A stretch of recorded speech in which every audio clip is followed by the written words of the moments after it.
மதுரை உசிலம்பட்டியில் காவல் ஆய்வாளரின் ஓட்டுநரான காவலர் முத்துக்குமார் டாஸ்மாக் கடையில் மது அருந்தும் போது ஏற்பட்ட அறிமுகமில்லாதவர்களிடம் தகராறு ஏற்பட்டதில் பின்தொடர்ந்த நபர்கள் அவரின் மீது கல்லை தலையில் போட்டு படுகொலை செய்தார்கள். இந்நிலையில் பாஜக மாநில தலைவர் அண்ணாமலை இதுகுறித்து தனது எக்ஸ் வலைதளத்தில் கூறியிருப்பது, உசிலம்பட்டி காவல் ஆய்வாளரின் ஓட்டுநரான முதல்நிலை காவலர் முத்துக்குமார் இன்று டாஸ்மாக் கடையில் மது அருந்தும் போது ஏற்பட்ட தகராறில் கல்லை தலையில் போட்டு படுகொலை செய்யப்பட்டுள்ளார்.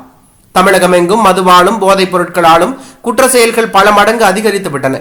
ஆனால் முதலமைச்சர் தூங்கிக் கொண்டிருக்கிறார். குற்றங்களை தடுக்க முடியாமல் காவல்துறையினரின் கைகள் கட்டப்பட்டு இன்று அவர்களுக்கே பாதுகாப்பு இல்லாத சூழலில் கொண்டு நிறுத்தி இருக்கிறது. உண்மையில் சட்டம் ஒழுங்கு குறித்து முதலமைச்சர் மு க ஸ்டாலினுக்கு அக்கறை இருந்திருக்குமே, ஆனால் மது விற்பனையை முறைப்படுத்தி இருக்க வேண்டும், போதைப் பொருள் புழக்கத்தை கட்டுப்படுத்தி இருக்க வேண்டும். ஆனால் தனது கட்சியினரின் வருமானம் பாதிக்கப்படக்கூடாது என்பதற்காக எதையும் கண்டுகொள்ளாமல் இருப்பதன் விளைவு தமிழகத்தில் பெருகி வரும் குற்ற செயல்களும் உயிர் பலிகளும். இனியாவது தனது கட்சியினரின் நலனை விட்டுவிட்டு வாக்களித்த தமிழக மக்களின் நலனை குறித்து சிந்திப்பாரா முதலமைச்சர் மு க ஸ்டாலின் என்று அண்ணாமலை பதிவில் குறிப்பிட்டுள்ளது பரபரப்பையும் அதிர்ச்சியும் ஏற்படுத்தி உள்ளது.